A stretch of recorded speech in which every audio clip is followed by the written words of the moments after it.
Hello दोस्तों, welcome back to my YouTube channel. Guys देखिए, class 11th का accountancy का पेपर करते हैं हम। तो फर्स्ट क्वेश्चन आपकी स्क्रीन पे है और आप पढ़ सकते हो बड़े ही ध्यान से।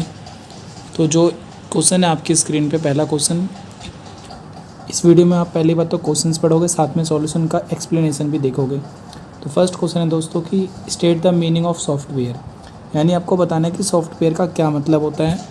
तो सॉफ्टवेयर दोस्तों क्या होता है, एक तरीके से प्रोग्राम्स होते हैं जिस प्रोग्राम के अंदर हम कुछ सेट करते हैं। ठीक है, जो मैं आपको दिखाता हूँ क्या है ये आपके आंसर किए गाइस। तो किस तरीके से आपकी सॉल्यूशन है देखिए यहाँ से। कहता है in order to solve a particular problem, मतलब आपको एक किसी पर्टिकुलर प्रॉब्लम को सॉल्व करने के लिए जिस ऑर्डर की ज़रूरत पड़ती है, जिस सीक्वेंस की ज़रूरत पड़ती है, जो कौन हेल्प करता है, एक तरीके से कंप्यूटर का हेल्प होता है, या कंप्यूटर की हेल्प से करते हैं। जो कि क्या होता है, एक तरीके से इंस्ट्रक्शन का, लिखे हुए इंस्ट्रक्शन का क्या होता है, एक सीक्वेंस होता है। In proper language will have to feed into a computer, जिसे हम कंप्यूटर में फीड कर देते हैं। यानी कि हम क्या कह सकते हैं, a set of such instruction, जो भी ये इंस्ट्रक्शन है जिसको हम कंप्यूटर में सेट कर देते हैं, इसे हम क्या कहते हैं, प्रोग्राम कहते हैं। और जो बहुत सारे प्रोग्राम होते हैं, छोटे छोटे प्रोग्राम होते हैं, उस प्रोग्राम के सेट को हम पूरा क्या कहते हैं दोस्तों, सॉफ्टवेयर कहते हैं। ठीक है, सॉफ्टवेयर क्या करता है, एक तरीके से एक पर्टिकुलर प्रॉब्लम को क्या करता है, सॉल्यूशन में तब्दील करता है, बदलता है। ठीक है, और सॉफ्टवेयर कहाँ से बनते हैं, तो सॉफ्टवेयर बेटा आपके बनते हैं प्रोग्राम से। और प्रोग्राम कैसे बनते हैं, जब हम क्या करते हैं, कुछ लैंग्वेज को, कुछ इंस्ट्रक्शन को, जैसे कि हमने अगर 1 दबाना है तो क्या आएगा वहाँ पे स्क्रीन पे, इन सबको हम जो सेट करते हैं, इसी को हम क्या कहते हैं, एक तरीके से प्रोग्राम कहते हैं। तो आशा है आपको समझ में आ गया होगा सॉफ्टवेयर क्या है। तो आप स्क्रीन शॉट ले लो या वीडियो को रोक करके आराम से पढ़ सकते हो। नेक्स्ट क्वेश्चन की बात करते हैं दोस्तों। नेक्स्ट है गाइस आपके क्वेश्चन पे, तो कहता है कि explain the parties that are involve in promissory note. जो प्रोमोशनरी नोट होता है एक तरीके से गाइस, इसके अंदर कौन कौन से लोग शामिल होते हैं, कौन कौन से लोग इसमें शामिल होते हैं, ये बताना है आपको। तो आपको पता होना चाहिए दोस्तों, इसके अंदर कितने लोग शामिल होते हैं। इसके अंदर प्यारे बच्चों 2 लोग शामिल होते हैं। कौन कौन से, एक जो बनाता है, यानी कि हम क्या कह सकते हैं उसे, हम कहते हैं उसे ड्रॉवर, और दूसरा कौन होता है, पेई, जो पैसे को चुकाता है। ठीक है, तो देखिए इसकी मार्किंग स्कीम पर सॉल्यूशन ये रहा। तो क्या लिखोगे, 2 parties are involve in promissory note. Number 1 maker, यानी कि हम क्या बोल सकते हैं, ड्रॉवर कौन होता है, the person who promise to pay a certain sum of money as a specified in the note.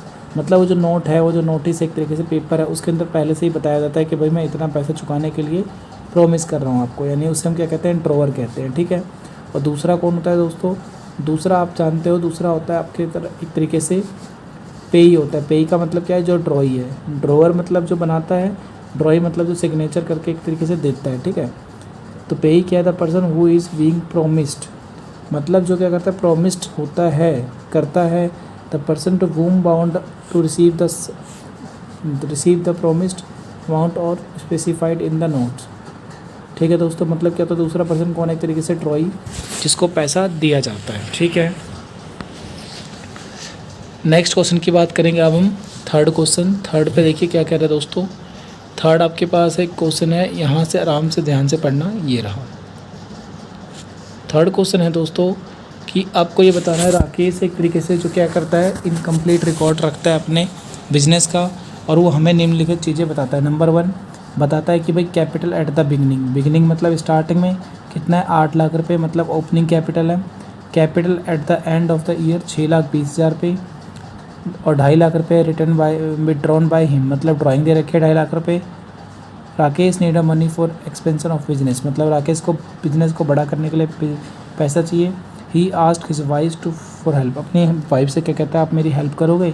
His wife allowed him to sell her ornaments and invest that amount into the business which am to 30,000। अपनी wife से कहता है कि आप मेरी मदद करोगे, तो वाइफ क्या कहती है, ओके। और वाइफ क्या करती है, अपने ऑर्नामेंट्स को सेल कर देती है, और सेल करने का जो पैसा आता है उसे बिज़नेस में क्या कर देती है, लगा देती है। यानी कितने रुपये देती है बिज़नेस में, एक तरीके से 30,000 रुपये। यानी कि हम क्या कह सकते हैं, एडिशनल कैपिटल कितना आ गया दोस्तों, 30,000। तो अब आपको ये बताना है कि गाइस कैलकुलेट करना है प्रॉफिट और loss for the year ended, मतलब साल के अंत में क्या प्रॉफिट और लॉस आया। तो आपको या तो इसका डायरेक्टली फॉर्मूला पता होगा, क्योंकि कितने नंबर का क्वेश्चन है देखिए दोस्तों, ये क्वेश्चन सिर्फ और सिर्फ 2 मार्क्स का है। कितने का है, 2 मार्क्स का है। अगर ये 2 मार्क्स का है तो यानी कि डायरेक्टली आप कर सकते हो, फिर भी आपको एक स्टेटमेंट से करना पड़ता है। तो देखिए दोस्तों कैसे करना पड़ता है। सबसे पहले आप क्या लिखते हो, देखिए सॉल्यूशन में सबसे पहले आप लिखते हो statement of profit and loss या फिर अफेयर ऑफ स्टेटमेंट, इस तरीके से लिखते हो फॉर द ईयर एंडेड, जो भी आपके पास डेट दे रखी है। फिर सबसे पहले हम क्या लिखते हैं दोस्तों, इसमें क्लोजिंग कैपिटल लिखते हैं। क्लोजिंग कैपिटल कितना है दोस्तों, 6,20,000 रुपये, यानी कि साल के अंत में हमारे पास इतना पैसा बचा। उसमें और क्या जोड़ देंगे, जो हम कंपनी से वापस लेके गए हैं वो कंपनी को वापस कर देंगे। तो कंपनी से क्या लेके गए थे हम, तो देखिए एक तरीके से ड्राइंग्स लेके गए थे। कितना लेके गए थे, 2,50,000 रुपये। ठीक है दोस्तों, कितना लेके गए थे, 2,50,000। देखिए दिखा रहा हूँ मैं आपको दोबारा से, ये रहा क्या है, 250 was return withdrawn by him, यानी कि 2,50,000 रुपये हम लेके गए थे तो उसे ऐड कर देंगे। यानी कि क्या करते हैं, क्लोजिंग बैलेंस में हम क्या करते हैं, ऐड करते हैं क्या, जिसको ड्राइंग को क्या करते हैं, ड्राइंग को दोस्तों ऐड करते हैं। ठीक है बेटा, तो ड्राइंग को ऐड कर दिया। फिर इसका जो टोटल आएगा वो क्या आएगा दोस्तों, इन दोनों को टोटल करने के बाद आप कह सकते हो सर 8,70,000 इसका टोटल आ गया। यहाँ पे आ गया टोटल ये। अब क्या करोगे इसके अंदर बेटा, इसमें करेंगे, हमने पहले क्या करा, जो लास्ट में पैसा बचा उसके अंदर हमने वो पैसा ऐड कर दिया जो हम अपने घर लेके गए थे। अब क्या है, इसमें से लेस करेंगे, हम उस पैसे को लेस कर देंगे जो कंपनी में क्या हुआ, अचानक से किसी ने बीच में दिया है या फिर हम लेके आए हैं। तो हम क्या इस तरीके से लेके आए थे, कितने रुपये लेके आए थे, 30,000 रुपये लेके आए थे। कहाँ से लेके आए थे, जो उसकी वाइफ ने अपने ऑर्नामेंट्स को बेच करके दिया था। तो 30,000 रुपये उसको माइनस कर देंगे। तो 30,000 जब मैं माइनस करता हूँ दोस्तों, देखिए 8,70,000 में से तो कितना बैलेंस बचेगा, यहाँ पे लाइन ड्रॉ करके आपको सर 8,70,000 में से 30 माइनस करेंगे तो 8,40,000 आएगा। ठीक है, कितना आ गया बेटा,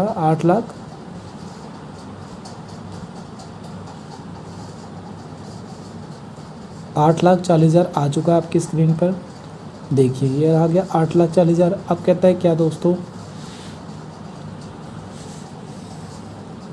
एडजस्टेड कैपिटल होता है एट द एंड, मतलब जो लास्ट में हमारे पास कैपिटल बचा है इतना। अभी हमने क्या क्या चीज़ किया, क्लोजिंग कैपिटल लिखा, ड्राइंग लिखा और एडिशनल कैपिटल। अब इसमें हम क्या करेंगे दोस्तों, हमने जो शुरू में अपना पैसा लगाया था ओपनिंग कैपिटल, उसको माइनस कर देंगे।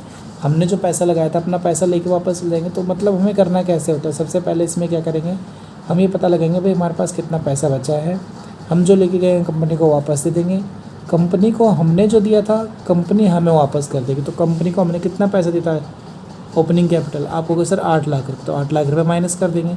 यानी कि 8,40,000 में से कितना गया, 8 लाख, तो क्या बचेगा आपका 40,000, यानी 40,000 रुपये क्या है आपका प्रॉफिट है, क्योंकि ये क्या है दोस्तों एक्स्ट्रा पैसा है। ठीक है बेटा, तो ये आपका सॉल्यूशन हो गया। क्लियर है, ओके।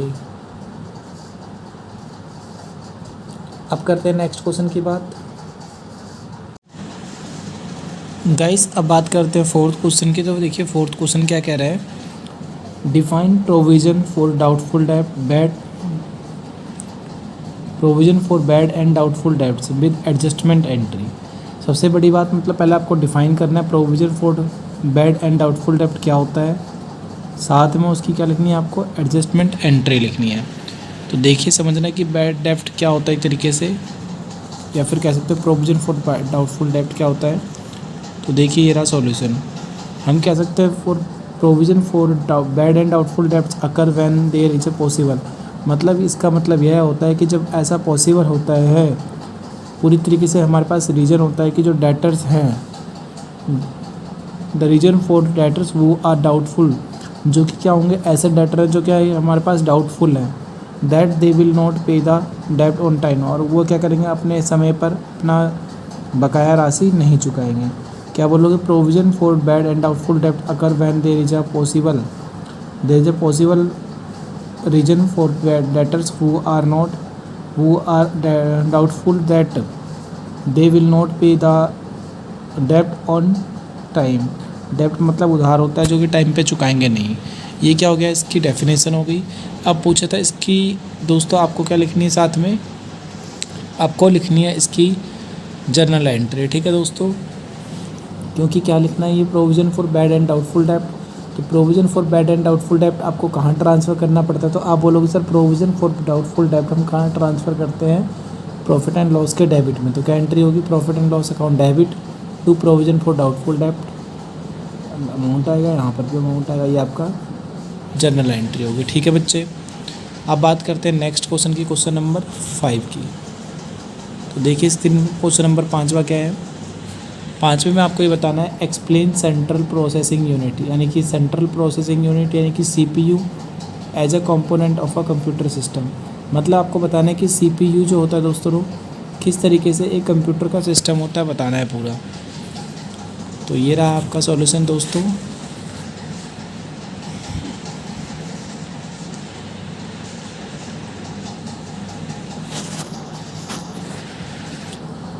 सेंट्रल प्रोसेसिंग यूनिट यानी कि CPU क्या है, also called a central processor और मेन प्रोसेसर।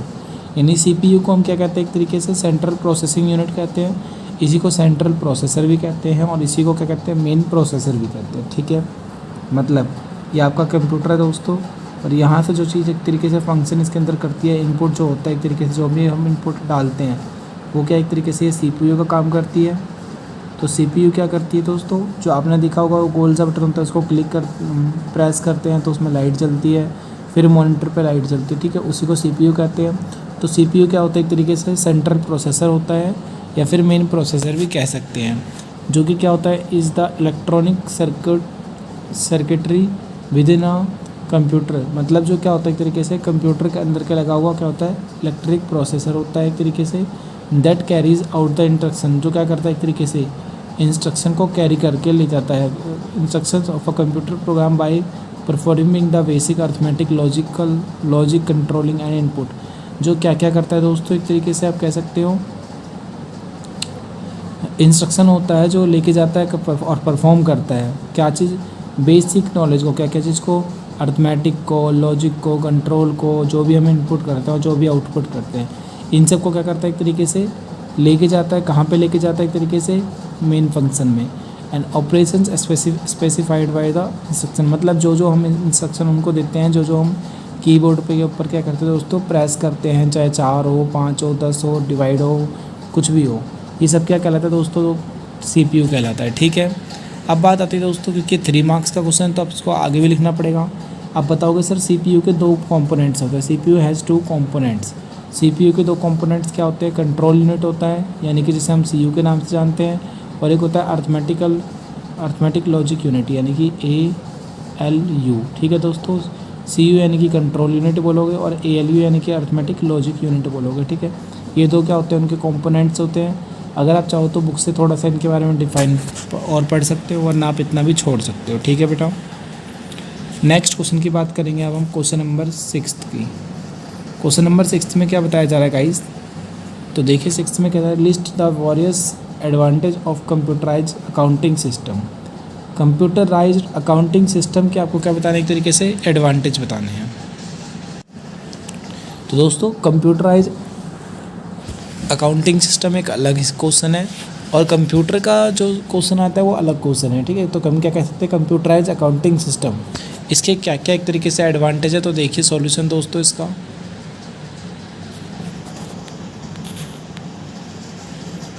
ये रहा। तो अब क्या बोलोगे सर कि कंप्यूटराइज अकाउंटिंग सिस्टम के क्या क्या एडवांटेज है। नंबर 1 स्पीड होती है, इसमें एक्यूरेसी है, रिलायबिलिटी है। स्पीड का मतलब ये बहुत ही फास्ट वर्क करती है और आसानी से जल्दी काम हो जाता है। एक्यूरेसी मतलब अब जो भी कैलकुलेशन करते हैं सब कुछ क्या बताती है, एक्यूरेट बताती है। रिलायबिलिटी का मतलब क्या है, ये क्या होता है दोस्तों, वर्ल्ड रिलायबल होता है, मतलब पूरी दुनिया में एक तरीके से विश्वास किया जाता है। अप टू डेट इन्फॉर्मेशन होती है, मतलब जिस डेट तक आप बनाते हो उसमें सारी की सारी डेट तक की क्या होती है, पूरी इन्फॉर्मेशन होती है। साथ में रियल टाइम यूज़र इंटरफेस होता है, अगर आपका जो यूज़र है उसने क्या, उसका जो भी यूज कर रहा है उस समय तक का पूरा क्या बताएगा, इन्फॉर्मेशन देता है। फिर ऑटोमेटेड डॉक्यूमेंट प्रोडक्शन होता है, एक तरीके से क्या कह सकते हैं, डॉक्यूमेंट जो प्रोडक्शन हम करते हैं वो एक तरीके से ऑटोमेटिक होता है। स्केलेबिलिटी होता है, लेजिबिलिटी होता है। ठीक है दोस्तों, तो इतने सारे पॉइंट है, आपको क्या करना है, इसमें कोई 3 या 4 पॉइंट आपको एक्सप्लेन करने हैं। तो प्लीज़ पॉइंट को आप तरीके में लिखना, फिर उसके बाद पॉइंट को एक्सप्लेन ज़रूर कर देना। ठीक है दोस्तों, तो ये था आपका 6th क्वेश्चन। बात करेंगे इसके ऑप्शन में एक क्वेश्चन आ रखा है, तो देखिए ऑप्शन में क्या क्वेश्चन है दोस्तों।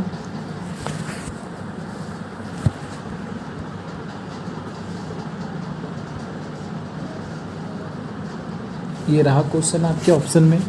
तो इसमें बताया जा रहा है, state the limitation of computer. Limitation का मतलब क्या होता है दोस्तों, कंप्यूटर सिस्टम की कोई कमियां बतानी है आपको, ठीक है। क्या बतानी है गाइस आपको? कमियां। तो देखिए क्या क्या कमियां हैं इसकी। अब थोड़ा दिमाग लगाओ भाई, कमियां क्या क्या हो सकती है। पहली बात तो कंप्यूटर सिस्टम के अंदर लैक ऑफ कॉमन सेंस होता है, मतलब उसके कंप्यूटर के पास कोई कॉमन सेंस नहीं होता। अब जैसा बोलोगे, जो बोलोगे वही वो करेगा, तो यानी कि उसके अंदर कोई भी अपना काम नहीं होता, सब कुछ क्या होता है एक तरीके से दिमागी काम होता है, तो यानी कॉमन सेंस उसमें नहीं होता है। आईक्यू लेवल क्या होता है एक तरीके से जीरो होता है। कैसे? जो कंप्यूटर होता है उस तरीके से दोस्तों, उसमें सिर्फ और सिर्फ हम क्या कर भरते हैं, इंस्ट्रक्शन। तो आपने अगर एक फ़िल्म देखी होगी शिवाजी द बॉस, तो उसमें रोबोट जो बनाता है एक तरीके से, वो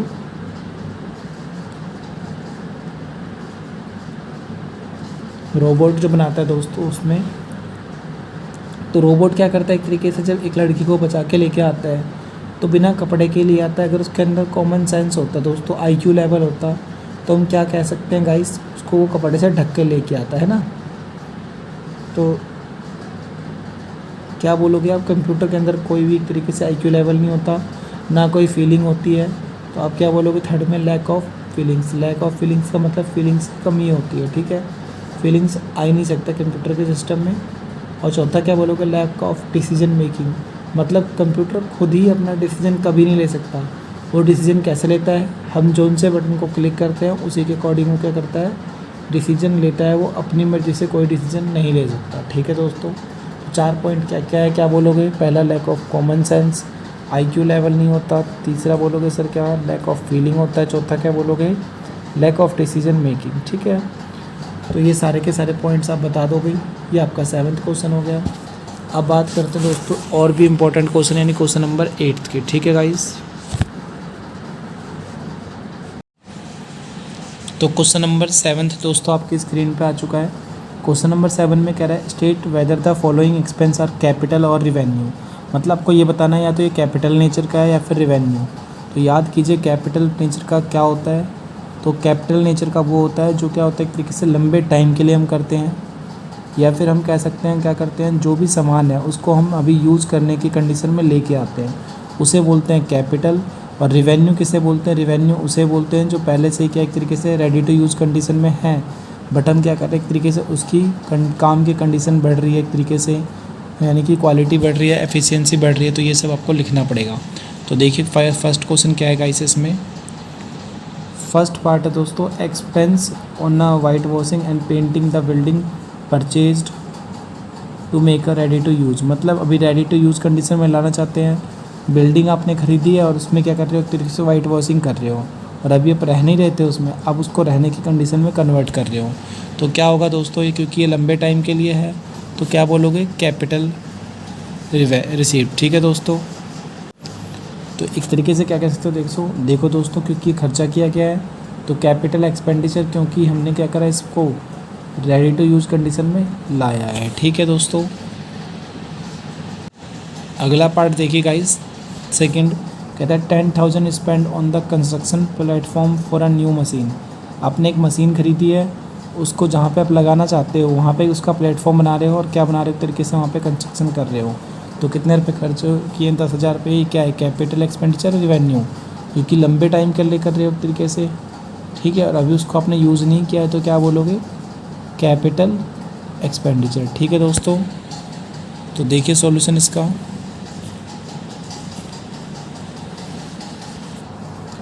कैपिटल एक्सपेंडिचर होगा क्योंकि paid make an asset ready to use. जो असेट है उसको हमने क्या करा है, अभी रेडी टू यूज़ कंडीशन में ला रहे हैं, इसलिए क्या होगा, ये कैपिटल एक्सपेंडिचर होगा, ठीक है बेटा। अब बात करते हैं इसके सी पार्ट की। सी पार्ट में क्या कह रहा है दोस्तों, रिपेयर एक्सपेंसेस, रिपेयर कर रहे हो। देखो ये नहीं बोला उसमें अभी रेडी टू यूज़ कंडीशन में ला रहे हो, क्या कर रहे हो, रिपेयर कर रहे हो। 25,000 रुपये incurred for a white washing on a factory building. Factory की जो बिल्डिंग है, जो पहले से क्या कर रही है एक तरीके से काम चल रहा है एक तरीके से, और रिपेयर करा है, तो रिपेयर का जो भी खर्चा होता है एक तरीके से दोस्तों कहाँ जाता है, वो रिवेन्यू में जाता है, क्योंकि पहले से ही कंपनी काम कर रही है। तो देखो क्या बोलेंगे इसको हम, रिवेन्यू एक्सपेंडिचर क्या होगा, made the maintenance of the asset. मतलब जो भी असेट एक तरीके से, जो भी फैक्ट्री है उसमें हम मेंटेन का काम कर रहे हैं, ठीक है दोस्तों। तो यानी कि क्या करेंगे, ये हर साल होता रहता है, तो ये रिवेन्यू एक्सपेंडिचर हुआ, ठीक है बेटा।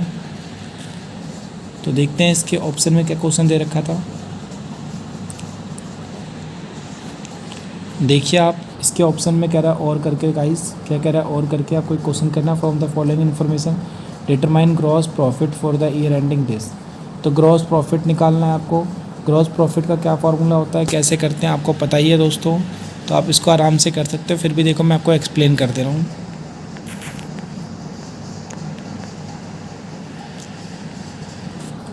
ग्रॉस प्रॉफिट का मैं डायरेक्ट फार्मूला बता रहा हूँ, ठीक है दोस्तों। तो क्या बोल सकते हो एक तरीके से, सेल्स कह सकते हो और closing stock minus opening stock plus freight charges plus में गुड्स परचेज। तो ये क्या हो जाएगा एक तरीके से ग्रॉस प्रॉफिट हो जाएगा, ठीक है गाइस। यानी कि हम क्या कहते हैं ग्रॉस प्रॉफिट को, नेट सेल्स माइनस का COGS भी कहते हैं। क्या कहते हैं एक तरीके से COGS। COGS मतलब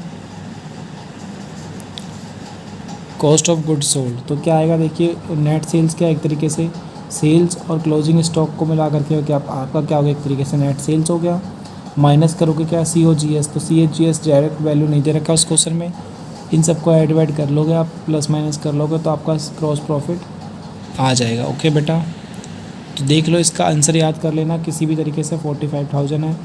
तो ये आपका क्वेश्चन है पूरा, पिछले वाले बैक करके वीडियो को देख सकते हो, और ये आपका सॉल्यूशन है।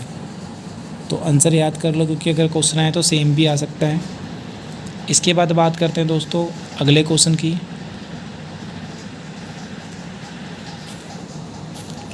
तो क्वेश्चन नंबर 8 में क्या कहा जा रहा है दोस्तों, आपको क्या निकालना है, ऑपरेटिंग प्रॉफिट निकालना है। क्या निकालना है, ऑपरेटिंग प्रॉफिट। तो ऑपरेटिंग प्रॉफिट के लिए देखो ये सारी इन्फॉर्मेशन दे रखी है, net profit, gain on sale of machine, donation received. एक होता है दोस्तों डोनेशन, यानी कि आपका खर्चा है, ये नॉन ऑपरेटिंग खर्चा है, पर ये आपको पैसा मिला है तो नॉन ऑपरेटिंग इनकम माना जाएगा। ऐसी रेंट रिसीव्ड है, इंटरेस्ट ऑन लोन पेड है। तो जो भी आप पेड करते हो उसे बोलते हैं नॉन ऑपरेटिंग एक्सपेंस, और जो आपको मिलता है उसे हम क्या बोलते हैं, नॉन ऑपरेटिंग इनकम बोलते हैं। क्या बोलते हैं, नॉन ऑपरेटिंग इनकम, ठीक है गाइस। तो देखिए इसका फॉर्मूला क्या है, डायरेक्टली नॉट ऑपरेटिंग प्रॉफिट का।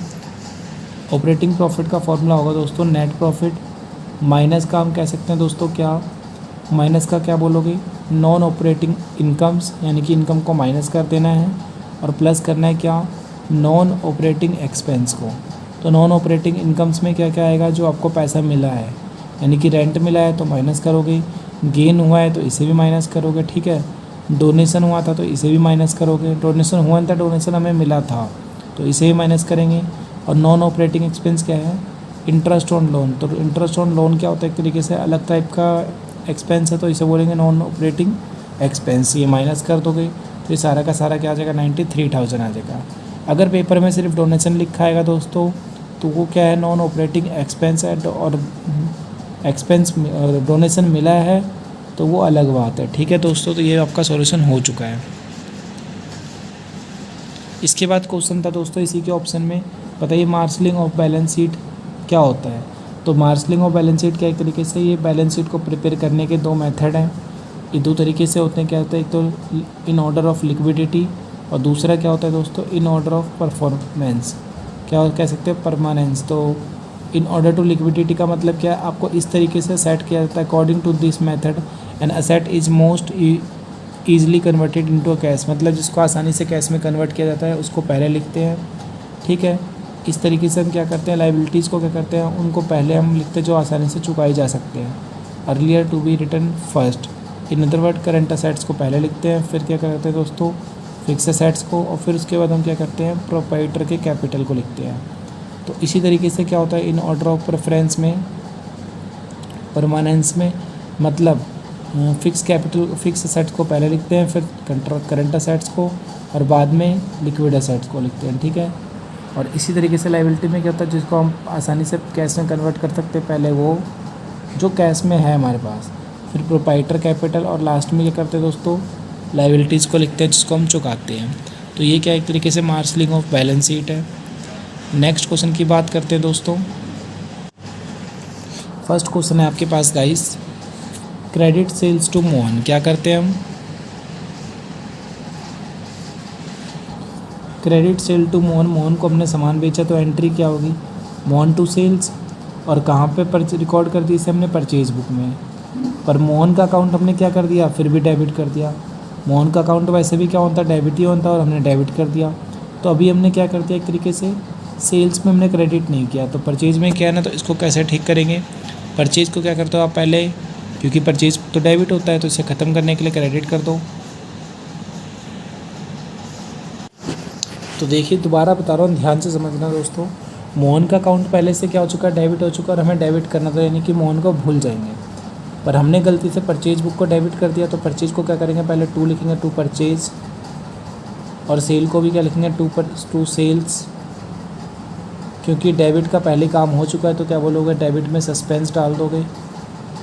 ठीक है दोस्तों, और ये 7,000, ये 7,000, और ये क्या हो जाएगा, 14,000 हो जाएगा। ठीक है दोस्तों, देखिए इसका सॉल्यूशन मैं एक्सप्लेन करता हूँ। ये रहा। तो क्या कह रहा है गाइस इस क्वेश्चन में, सस्पेंस डबल अमाउंट से होगा, सेल्स अभी नहीं किया तो अब कर देंगे, और परचेज को हमने गलती से डेबिट किया तो उसे हटा देंगे क्रेडिट करके। ठीक है बेटा, नेक्स्ट क्वेश्चन पढ़ते हैं इसी का। तो क्या है क्वेश्चन, ये credit purchase from Rohan. Rohan से हमने क्या करा, उधार में सामान खरीदा था, किस में रिकॉर्ड कर दिया हमने, इसे सेल्स बुक में रिकॉर्ड करा है।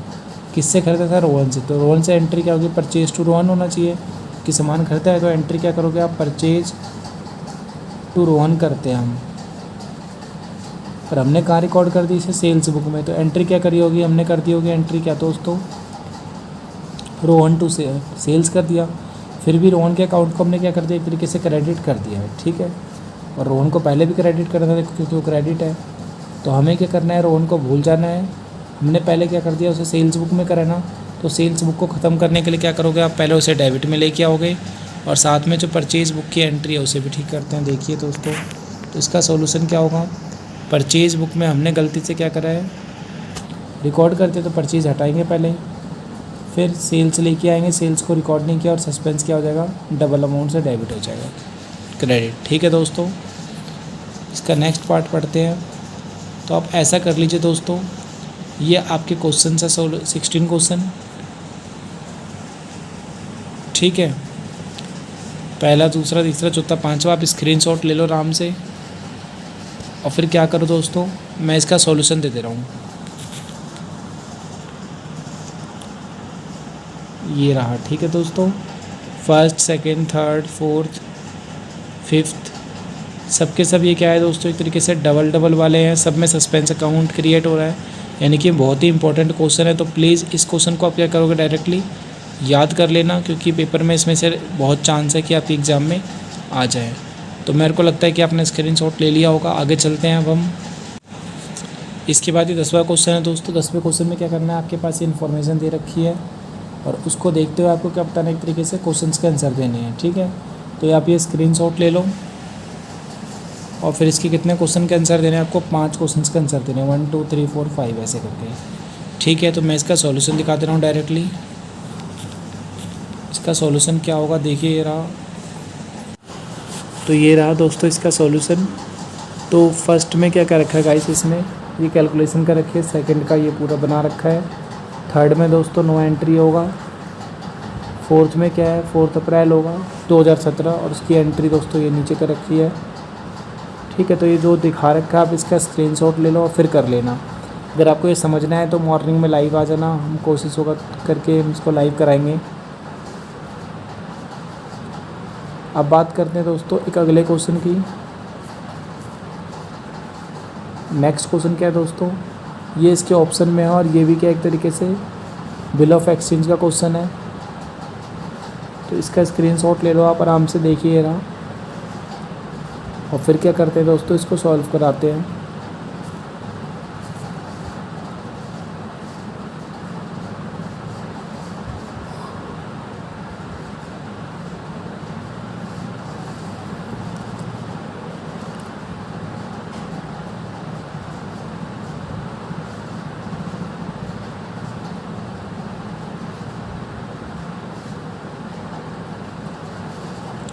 ये लगभग उसी टाइप का क्वेश्चन है। पहले में यहाँ पे कैलकुलेशन, सेकंड का ये रहा, थर्ड में कोई एंट्री नहीं, फिफ्थ में फिफ्थ जोन आएगा। तो ये स्क्रीनशॉट ले लो आप आराम से, ये ले लो, और फिर ये आगे का भी ले लो। ठीक है, इस तरीके से करना है दोस्तों। वीडियो को लाइक कर देना, जिससे कि क्या है कि हमें अच्छा लगे। और नेक्स्ट क्वेश्चन की बात करते हैं। ये एक तरीके से क्या है दोस्तों, इनकम्प्लीट रिकॉर्ड वाला क्वेश्चन है, ध्यान से कर लेना। तो इसमें क्या क्या दे रखा है, इसमें आपके पास 2 ईयर की बैलेंस शीट दे रखी है, ठीक है, पिछले साल की और करंट ईयर की। और क्या बता रखा है इसमें, आपको ये इन्फॉर्मेशन दे रखा है और आपको क्या निकालना है, एक तरीके से जो भी चीज़ें गिवन है उसके अकॉर्डिंग आपको सॉल्व करना है। तो आप स्क्रीनशॉट ले लो इसका, मैं इसका भी सॉल्यूशन दे दे रहा हूँ आपको, क्वेश्चन नंबर 11 का। तो ये रहा, स्क्रीनशॉट ले लीजिए।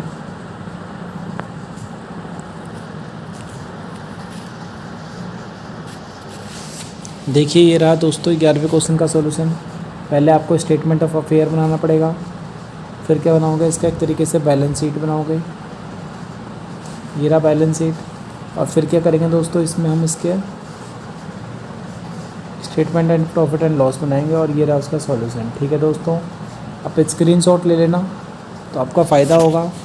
और 12वां क्वेश्चन है दोस्तों, उसका भी आप स्क्रीनशॉट ले लो पहले से ही, क्योंकि उसमें फाइनल अकाउंट बनाना है। ये रहा, ये स्क्रीनशॉट ले लो दोस्तों, trading account, profit and loss account का। ये इसके आगे के टाइप ये रहे। ठीक है दोस्तों, इसका प्रॉफिट ये आ रहा है 61,176। और फिर क्या करोगे, अब इसकी बैलेंस शीट की भी स्क्रीनशॉट ले लो दोस्तों। वीडियो को लाइक, शेयर एंड सब्सक्राइब कर देना और इसका क्वेश्चन पेपर भी मैं दिखा दे रहा हूँ आपको।